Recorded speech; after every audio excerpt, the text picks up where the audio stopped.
Today on MVP, we'll be chatting with serial entrepreneur Anthony Frasier. The Newark native will be diving into what it takes to build a company from scratch, the pertinent rise of podcasts, and how emerging founders can avoid dumbing down their greatness.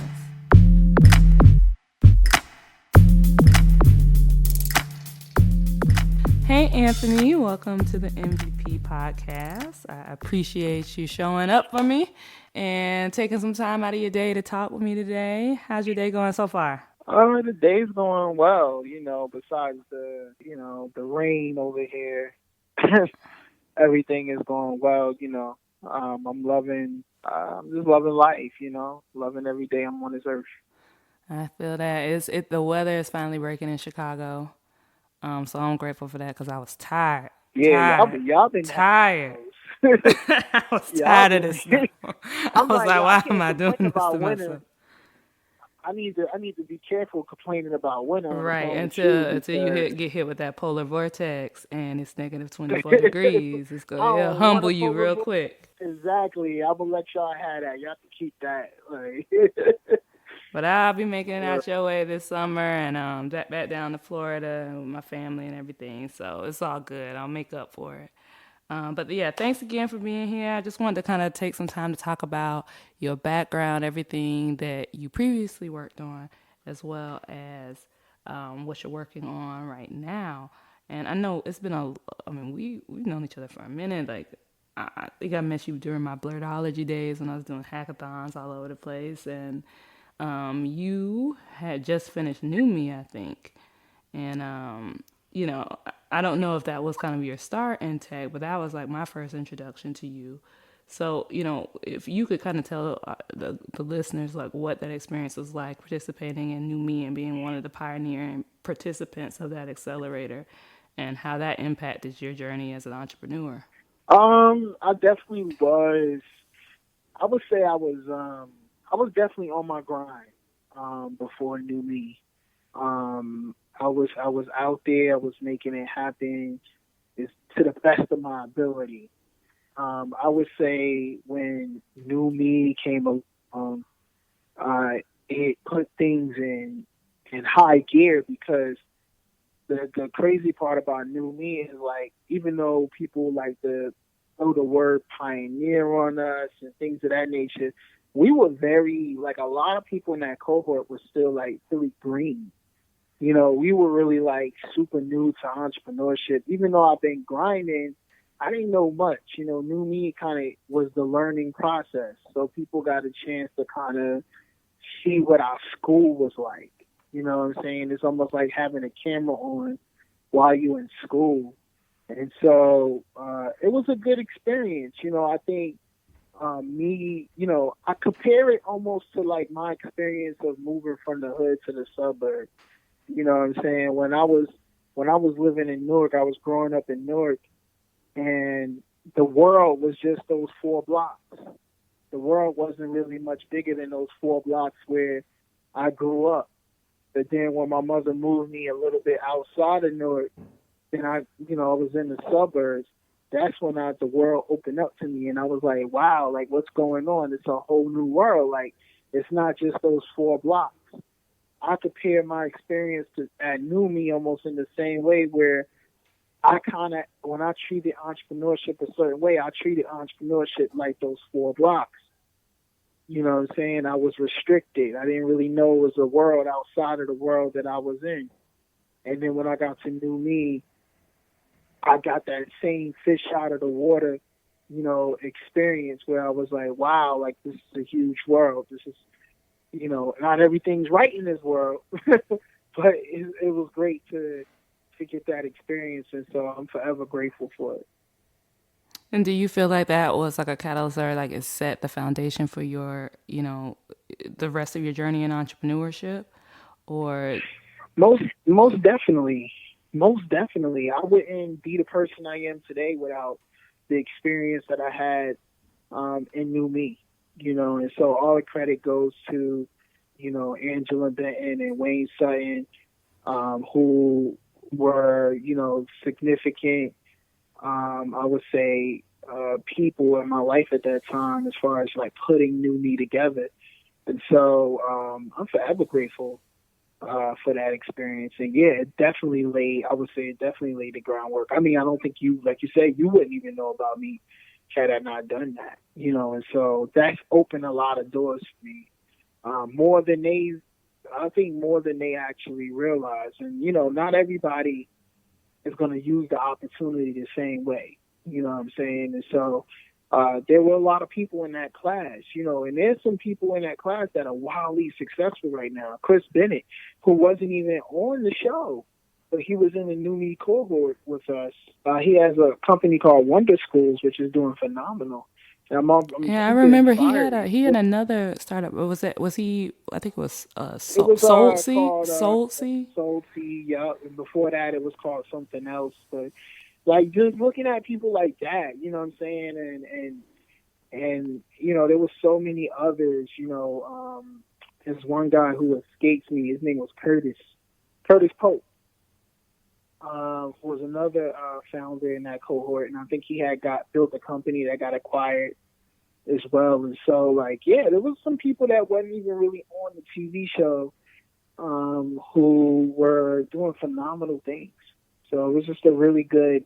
I think people didn't really know the scope of what New Me was outside of what that show had revealed, but it was much bigger than an hour of television. It was a lot deeper than that. So with that said, would you recommend, like in your opinion, would you recommend that all black and brown founders like look into at least exploring an accelerator or incubator if they're thinking about starting up? Um, well, you know what? That's an interesting question. I think if we were in 2011 again, sure. I think the way what an accelerator is today isn't what an accelerator was then. In I what think it's regard? different. I just think it's different. You know, if you look at a lot of companies now, the barrier to entry, they call it a startup, but the barrier to entry is very high. You know, some of these programs, they say they'll take a founder who doesn't have a co-founder, doesn't have a team. They say they'll take somebody who just has an idea. They say they'll take somebody who they say all these things, but at the end of the day, if you really look at who's getting into these accelerators, it's usually people who have some technical people on the team. Maybe they were former founders. Maybe they already have a good significant amount of traction. You know, Formerly of Facebook, formerly of LinkedIn, formerly of Pinterest, you get a lot of that. formerly of Yep. Google. You get a lot of that. And if you weren't formally, you got some kind of traction or you got. So the barrier to entry, like to me, I think for people of color in particular is real high. It's still high. It's been high. But now the goal line is getting pushed even further because how are we going to make the networks? How are we going to meet those kind of people? And I'm speaking from a general point of view. You know, when I generally think about, you know, people of color, especially from underserved areas, because I know there's a difference. You know, when I talk about people of color, especially from these underrepresented groups and underserved areas, you know, we don't have access to a slew of technical talent like that. You know what I'm saying? And so I see that changing, but it's changing slowly. You know, Atlanta looks promising, but you know, there's it just we just haven't gotten there yet. You know. You know, I think the most difficult part about that is like, you know, like I know plenty of people who are either in school for like CS or who, you know, identify as engineers or whatever, but like finding someone who wants to work on your project at the same time as you and who has the Yo, availability. Because like sometimes people just aren't interested in your project. Like they have all we the don't have skills. enough. We don't have enough humble people. That's true. We don't got enough humble people. I'm gonna tell you why, yo. Because everybody, and I hate to sound like one of them old heads. Go It's ahead. like it's Somebody got to too say many it. chiefs. Somebody got to say it. I mean, and you know the old saying is too many chiefs and not enough Indians, right? I think that's something that you know. I think we just the other day a dude came up to me and was like, "Yo," he didn't say these exact words, but I'm paraphrasing. But he basically was saying, "Drop everything you're doing and come under me." And how did you react to that? I mean, I can guess, but I'm gonna let you tell it. I mean, I felt, first of all, I mean, it was a lot of different emotions. You know, I'm really cool about it, but it was somebody who didn't really have anything to show. It was somebody who just a person with a vision, with no, but not a lot of execution. Hmm? But that's the point I'm trying to make, where you got this person who has all this vision, not enough execution, but in his mind, he's a leader. In his mind, he deserves to be in that spot, but he hasn't done anything to serve. And do you think that is a cultural thing? Is that like a black culture thing? Is that amongst everybody? Is that Um, well, I think it might be amongst other groups, but I'm only specifically talking about us right now. I feel You know, fair? and I can't tell you, I can't really talk about it. Maybe it is a reality in other groups, but I think when we're talking about, you know, a lot of black fun, in my experience, maybe anecdotal. I don't know.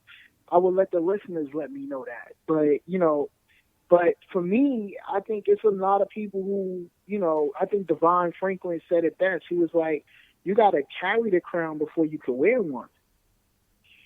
And I just think that I've carried a lot of crowns for me to feel like I could wear one right now.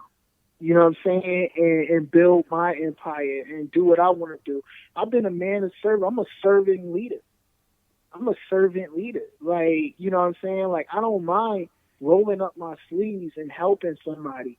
I've done a lot of that my whole career, you know, where I've, you know, sat back to the side and created lanes for other people to make connections, created lanes for other people to raise money, created lanes for other people to build their startup and get customers.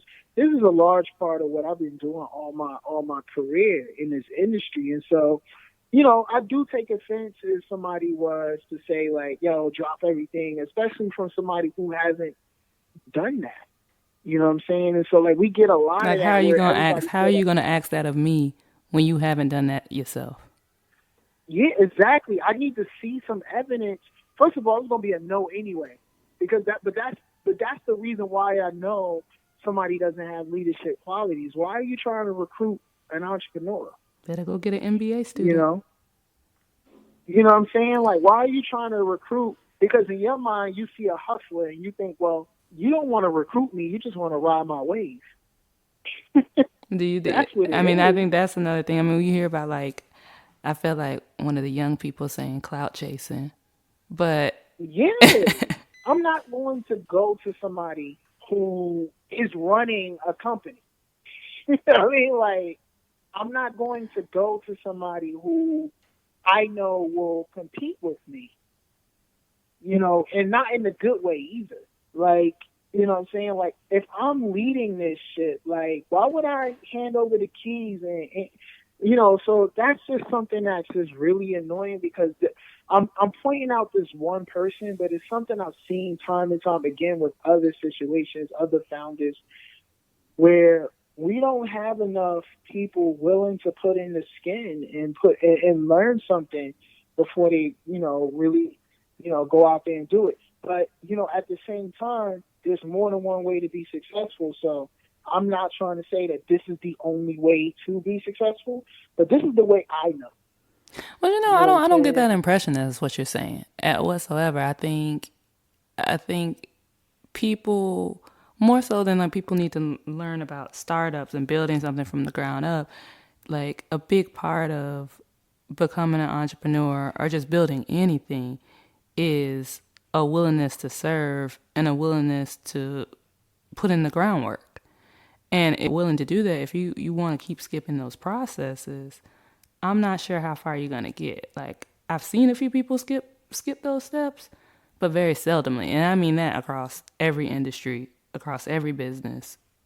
Like I just haven't seen it done. And maybe it happens, but I mean it's beyond me.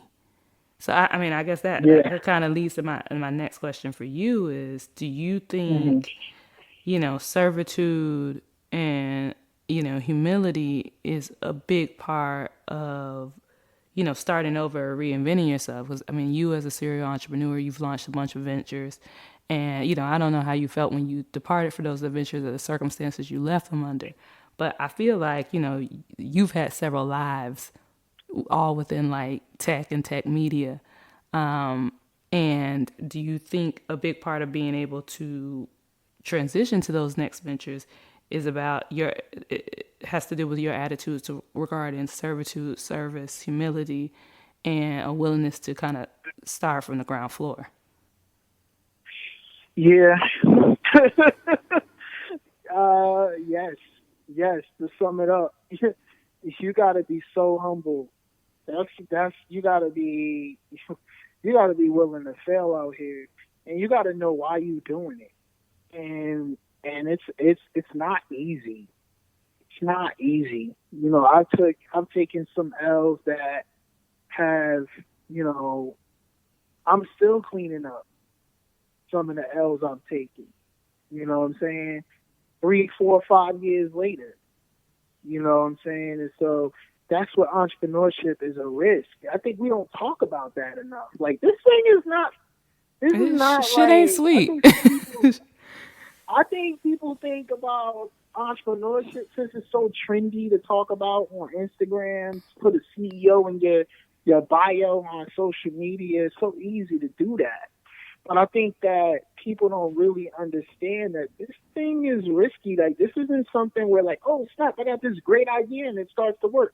There are people who get lucky. So I'm not going to sit up here and say there aren't people who get. There's a few people who it works like that for. But the odds of that being you is like slim to none. So get used to taking some L's. Get used to the key is to not look at your L's as losses, but to look at your L's as lessons. You know what I'm saying? Like, to me, that I think that was my biggest thing. Like, willing to learn a lesson and willing, like you said, willing to humble yourself. Like, yo, if I have to, serve a little bit, work with somebody else, learn a little bit, start at the ground floor. Like, when I did this new business, I started from the ground floor. Like, I didn't know nobody. Nobody helped me. You know what I'm saying? I think people assume people help me because at how I was able to make certain kind of connections so quick and so fast. But those things came from the L's. I Like, think a big a part of it lot of comes people, from like just knowing like I fucked this up before. So I know I need to yeah, do this not only differently that, and this is how I can get there a little bit faster. exactly, that's it. And it's only one way to know how to be that resourceful is by just getting out there and doing. That's how you learn. Like, I figured out how to get things off the ground so quickly and be resourceful so quickly is because I come from a place where, we didn't have much money. And I failed a lot early in my career. So I was able to learn very quickly from those L's. And not only that, I gained a lot of network on my way there. So I was able to leverage a lot of not just the knowledge and the resourcefulness that I've learned from those experiences, but I was also able to leverage some of the connections I made from those experiences. So it's really just like, I mean, you really never really start from the ground up when you keep building. That's why they always say it's a marathon. I know we're talking about Nipsey Hussle a lot because of his untimely death, but there's a lot of truth in what he's saying. Like, if you keep going, you really don't start from the bottom. You can leverage, how people build stuff from the junkyard. Yeah. You know how, the dude who built and Back to the Future, my man built that time machine from parts from the junkyard. Like, we all got our junkyards. And to be honest, you don't really start from the bottom because you got a whole bunch of pieces to work with now. You know what I'm saying? So you could concoct something brand new from all the leftover scraps from whatever else you tried to do in your life. And so, that yard is never empty. It's only empty it's only empty if you never start. So if you want to start filling that yard up, the only way to do that is just to start and not be afraid to fail.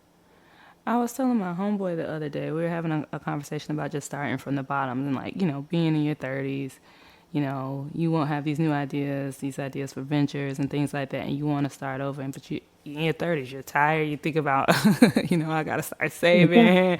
Like I already failed at this venture. I don't know if I want to do this again.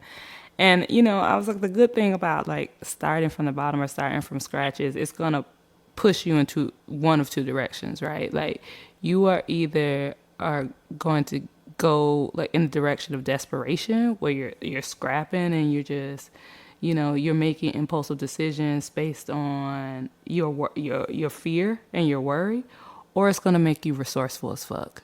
Like you're gonna get Guaranteed. really, really resilient, and you're gonna be like, okay, I have to be crafty about my next move because I can't afford to fail like I did in the past. And you start thinking strategically about like how I'm gonna do this thing a little bit differently, a little bit quicker, a little bit smarter than I did it the last time. Yeah, I think and if I have to say one thing that I not necessarily regret, but like is if you're a person who's 30 years old and or even young, even if you're 20, one thing I didn't have, getting into entrepreneurship was a lot of financial education. I didn't really have a lot of foundation in that area. You know what I'm saying? So I was spending money, not budgeting, not being, responsible financially, not handling tax stuff correctly, not, learning how to build credit efficiently. Like these are things that when we hear about the grind, the hustle, and the bustle, and all this different stuff, nobody's ever talking about that. But that's a reality, because it's a part that's not sexy. It's not really a sexy part of entrepreneurship. But I definitely think that as you get older, you got to start really thinking about those things because you want to get an apartment, you want to make sure you can get a house, you want to make sure, like it's so much stuff. When you start getting a little older, now you got to start thinking about your family, your kids. If you don't have any already, you got to think about when you want to have them, and how they gonna be financially set up. Things of that nature. So that's where the humbling part comes in. Because the more older you get, the more you're gonna have to really humble yourself to the reality of life as if you're an entrepreneur. That's not to say you can't do it, but you don't throw out everything. I think it's irresponsible for somebody to give that kind of advice to someone who doesn't have a golden parachute. You know what I'm saying? And so just think about your financial well being, your financial health, and what it's going to take. If that means you got to work a job while you hustle, yo, that might be just what you got to do. You know what I'm saying? But you got to realize, yo, this is part of life. Do you think that a lot of these like social media influencers, like I don't want to pinpoint Gary Vee or anything about it, but just using him is because like he's such a prominent figure. But like those people who are like, oh, you gotta hustle, you gotta grind, don't sleep. Do you think that is healthy or harmful for aspiring entrepreneurs? Like that energy of like it's almost like Um, toxic positivity or toxic hustle. I mean, I think sometimes we don't. I think the thing about Gary Vee is a lot of people don't understand Gary Vee. I think people think Gary Vee to hustle like Gary Vee is to mimic his social media activity. So the hustler Gary Vee is different from the social media Gary Vee. I think they're two different people. I think he's the same person, no doubt. Like he's not fake, but I think that sometimes when people see like 10 or 11 posts go up in one day, they don't understand Gary Vaynerchuk has a team. Yeah, he might be responding to things, but if you don't think this man got a team of at least 5 or more people Creating working content for on his him round stuff the clock. round the clock, like, but people are competing with that. That's the whole point. Like, people are literally competing. One person is trying to do that. That's crazy. You know what I'm saying? And is that healthy? Hell no. The hustler side of everything, the message about Look, and I think Alexis Ohanian is a big opponent on this hustle porn. That's the word that they calling it now, and I'm against hustle porn, yo. I'm fully against it. As somebody who look, I had an anxiety attack almost a year ago. You know what I mean? Thank God I was able to get over that, but that was scary for me. No, that's not cool. You know what I mean? Get your rest in. Start meditating. Adopt some healthy habits for yourself. Sleep 8 hours or whatever. Get your sleep in. Like, are there going to be some times where you might hustle and you got to beat deadlines and you might lose a little sleep? Sure. But to live a lifestyle like that, where you doing that 24/7 all week, no, that's not healthy. Don't mimic that. Trust me. Do It not ain't mimic that. worth If it. you try to do that, it's definitely not worth it. It's definitely not worth it. So All kind right, of, take it from me. so kind of touching on. Well, first, I'm glad you're okay. I'm glad that you come on the other side of that, and you were able to find ways to cope with that, and come through that. And and speaking on like hustle porn and content that's being created out there. I know you've just transitioned into the podcast space. I know you've been in media for a while, but you recently started like ABF Creative, which makes branded podcasts for multicultural audiences. So, what made you decide to take the leap into podcasts in particular? I like storytelling. Like before I dropped out of school, I was in my major was television production. I had this big dream of going to NYU film school and making movies, whether that be me being a writer, a producer, director, maybe even an actor. Like just to me, I just loved every part of the storytelling process, and I wanted to be a part of it. I wanted in. And then slowly over time, my interest kind of moved towards tech and interactive entertainment and things of that nature. But when I saw the podcast industry kind of um, inching back, I was like, yo, like this is interesting. Like this, I think I can get back into the storytelling business, and I see podcasts as a Trojan horse to much bigger things. Um, so that's what made me want to get into it, and not only that, but I didn't really hear too many multicultural voices or narratives being told. I hear a lot of interviews. I hear a lot of people talking about Cardi B. I hear a lot of talks about what's going on in the news, but I don't really hear it talk about our stories. And so, I love interview podcasts and I'm doing those. I have like one of them out right now with Credential called Leaders Create Leaders. But my ultimate goal for this company is to be a very big storytelling company. And so that's what you can expect from us and expect from me with this company. Okay, so I actually, and I know this is kind of ironic that I'm like hosting the podcast right now. But I don't really know shit about podcasts. Like I just started getting into podcasts. I honestly feel like I was like living in like a bit of like a vortex for the past 4 or 5 years, like just building apps and just working on assorted projects, and I wasn't making time for any type of like media, entertainment, or anything like that. So I've like in the past probably year, I've started to really like develop like a playlist of like my favorite podcasts, and I just kind of decided to take them a leap myself. But I'm still green on like learning like what podcast industry has in store. So, but I'm starting to see more and more articles about like acquisitions, companies like Mm. Spotify is aggressively acquiring companies like every other month. Different podcast networks and things are getting acquired. So, what should we be looking at for those who are green to the industry, those who are rookies, who don't know much, who are just kind of listeners out here? What should we be looking from or taking away from these moves, and what should we be looking out for in regards to the future of the podcast industry?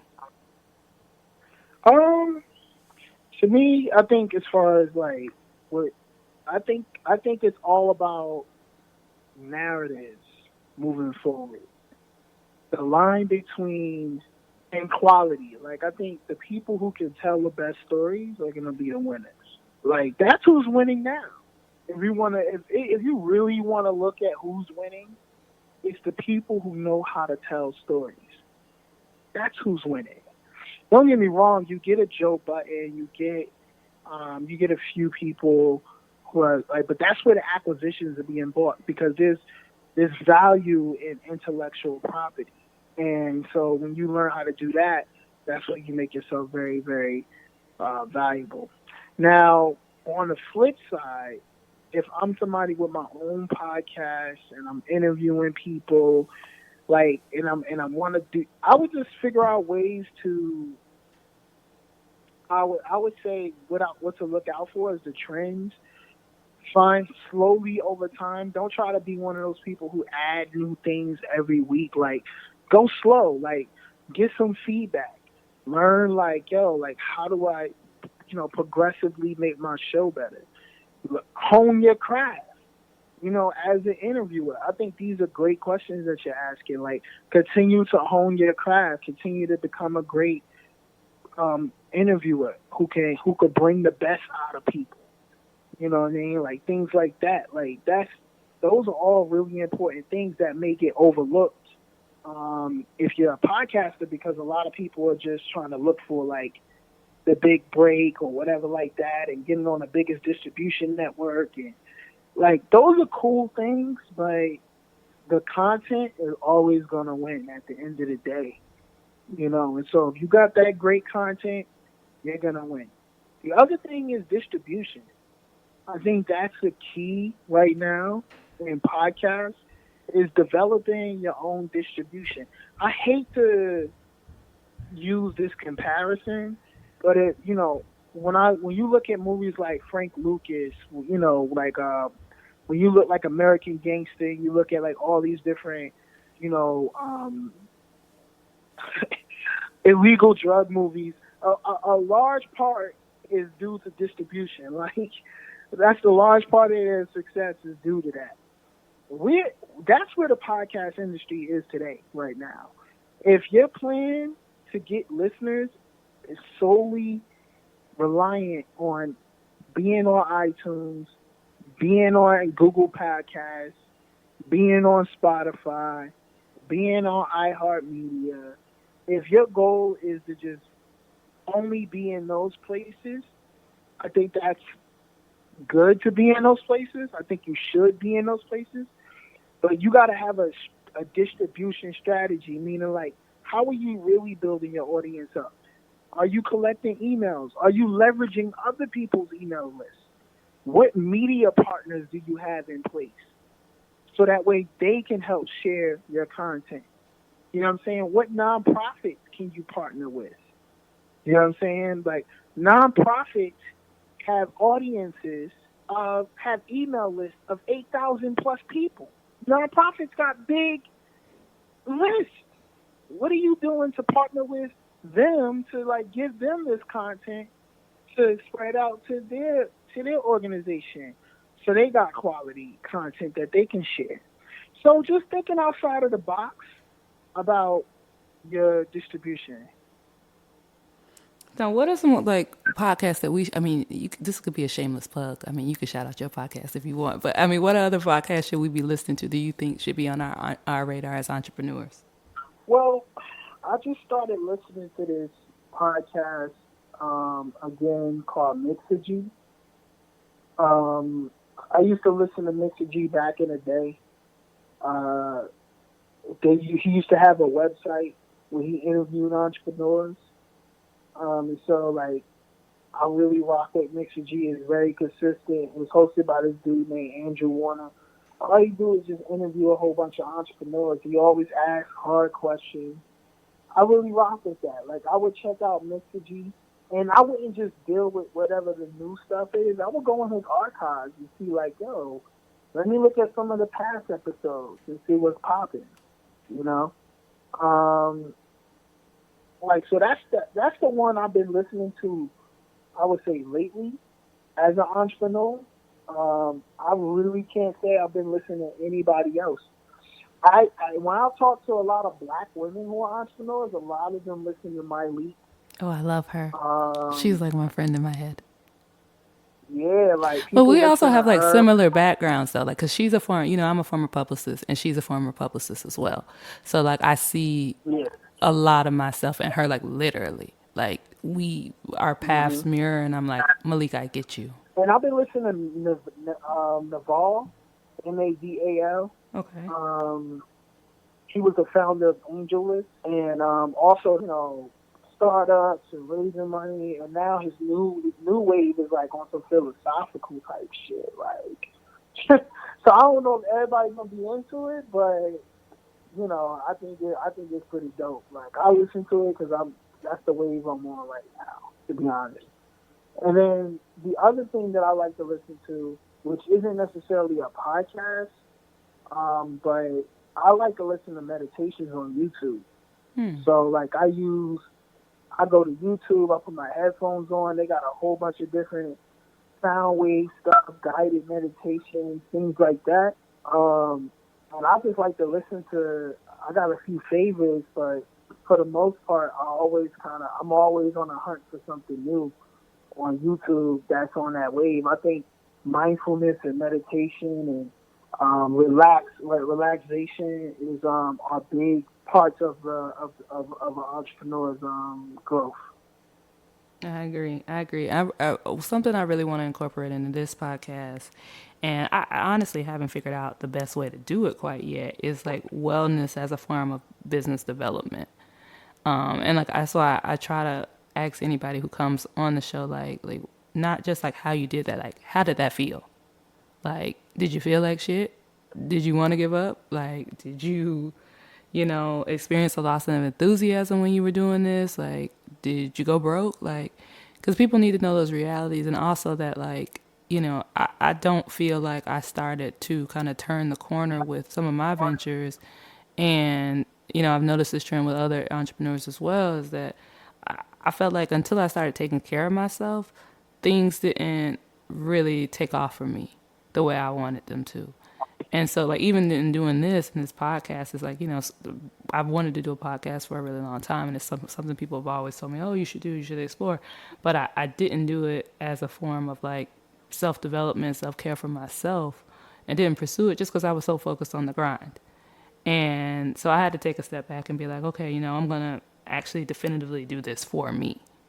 So I think it's great that you say you touch on That's meditation the and best way to go mindfulness. about it. I would say this: if I had to give you any tips on doing this podcast, you got to be super selfish. And what I mean by that, and I mean by in the right areas, not all the way around.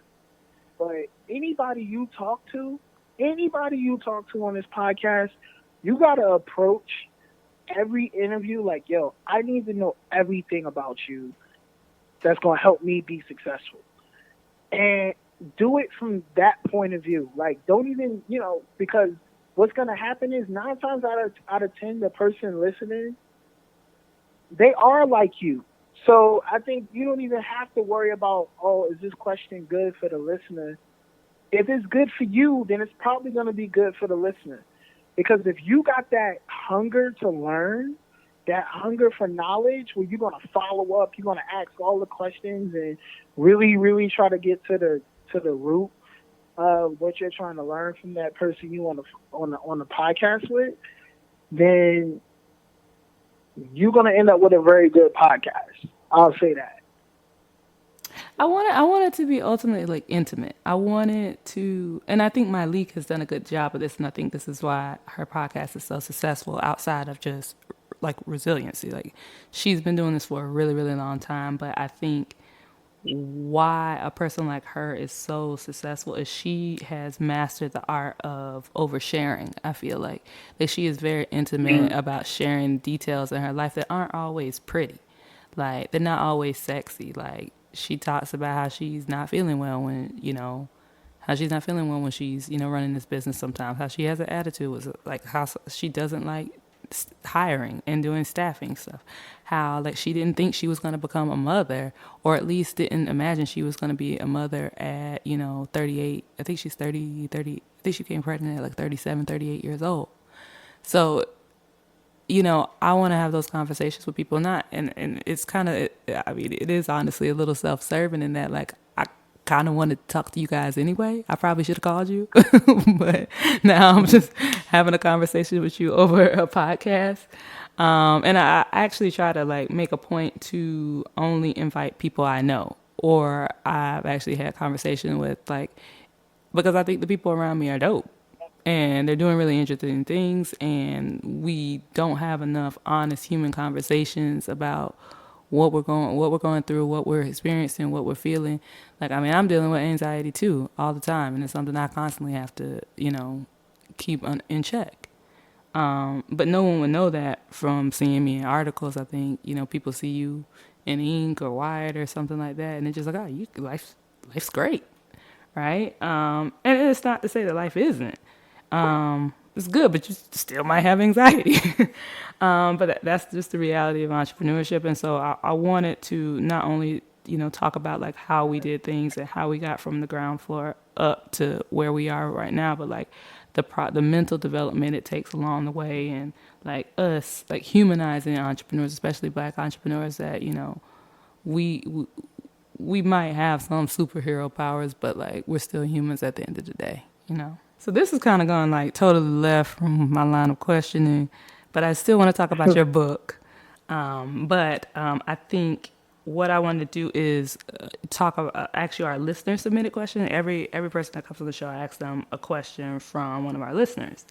And so these are all real entrepreneurs and people who are growing their businesses, and they're not necessarily in tech.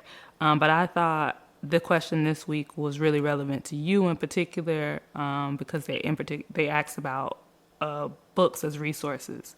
So I'll just read it to you, and you can just give me your feedback on that, and then we'll segment into your, learning a little bit more about, don't dumb down your greatness, and you can tell us all about like why you wrote it. So my name is Aisha, and I recently launched a property management company out of Philadelphia in January of this year. Thus far, we've been successful in securing 2 different properties and have plans to manage more over the next year. We're really excited about our new clients, but my partner and I are still both working fairly demanding jobs as we grow the business. What are some tactics or recommendations you would make in learning how to seamlessly balance both a day job and a new venture? And are there any books or resources you might recommend for enduring entrepreneurship? I mean, for me, I think learning that balance of time, I think we even just talked about this earlier in the interview. It just means, you're going to have to put more time in. Like, I think sometimes we want to live the entrepreneur life and not sacrifice. And that's not to say that that's what this young lady is saying she won't do. I'm speaking in general. And it sounds like that's what, to me, I think it just, you have to give up some weekends. You have to give up some nights. Instead of watching, give up nights. I mean, not watching TV. You'd be surprised how much time you have when you come home from work, between when you come home and then like when you actually go to bed. I did a survey on myself about not too long ago where I was just really paying attention and like, what am I doing with my time?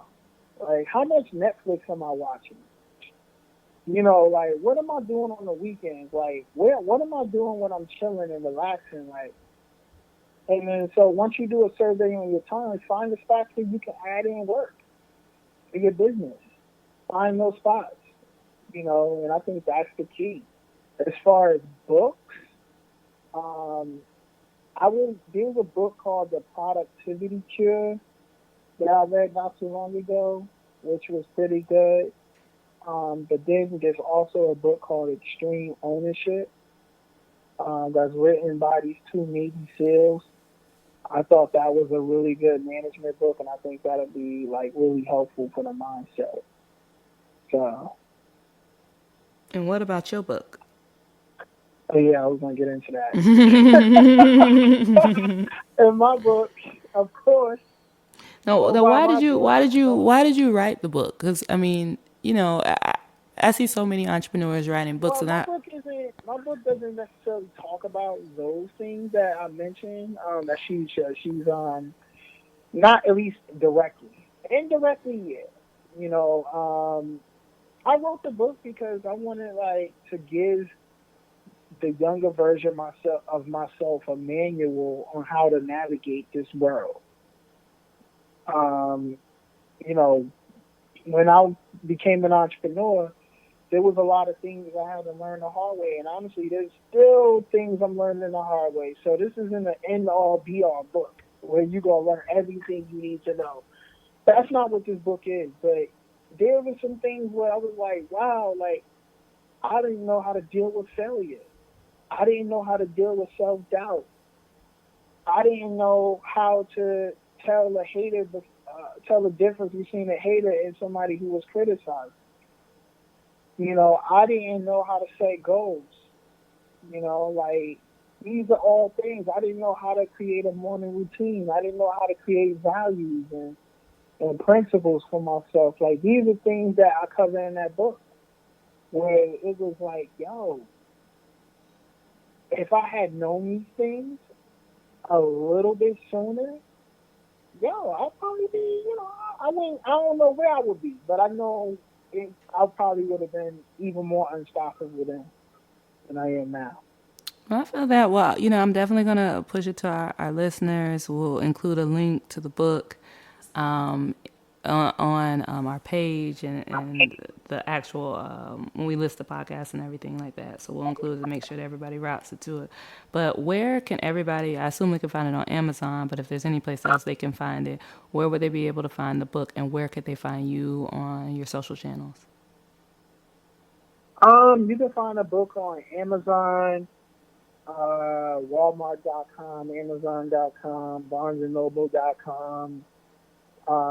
Anywhere I don't want to say anywhere you buy books, but Somebody might pull anywhere up to their local online. bookstore and say, I didn't find the book in there. Basically, mostly all the places you could buy books online. Okay. And what about your social media So, handles? and then on social media, you can find me at Anthony Frasier. That's AnthonyFrasier. At Anthony Frasier on Instagram and on Twitter.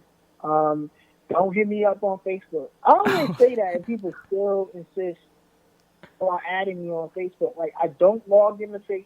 Please do not do that on Facebook. Yo, if you send me a message on Facebook, I will not see it till like 3 months later. And not just Like, that, I do they not go to log like your into other that service. inbox and stuff, and then people will pull up on you in person and be like, I sent you a message on Facebook. I And you be guess like, people assume Facebook is a shortcut, but it's not. It's actually a longer way to get to me. Like, you better off DMing me on Instagram, Twitter, or sending me an email. If you hit me up on Facebook, it's gonna be a while. If you hit me up on LinkedIn, it's gonna be a while. But but those are the two things. all right, well, y'all heard that, so take notes. Don't slide in his Facebook DMs. Not trying to hear that. Y'all email this man. Hit him up on Instagram. Hit him up on Twitter. But Anthony, I think we had a great conversation today. I'm really appreciative of you coming on the show, and I think this is going to be really helpful for our listeners. And I think it was, really good affirmation for me personally, and that knowing that I'm not alone out here. Everyone's going through the same thing. So, thanks again for coming on the show, and we look forward to seeing what's next with ABF. Thank you. I appreciate you giving me this platform. I don't take it lightly. Of course, of course. Thanks for listening to MVP. If you'd like to hear more from me or our guests, visit mvpodcast.substack.com for exclusive content, updates, and announcements. And if you love the show, please subscribe, rate, and review us, or follow us on Instagram at @TheAmandaSpan and MV Podcast. Thanks again, and see you next week.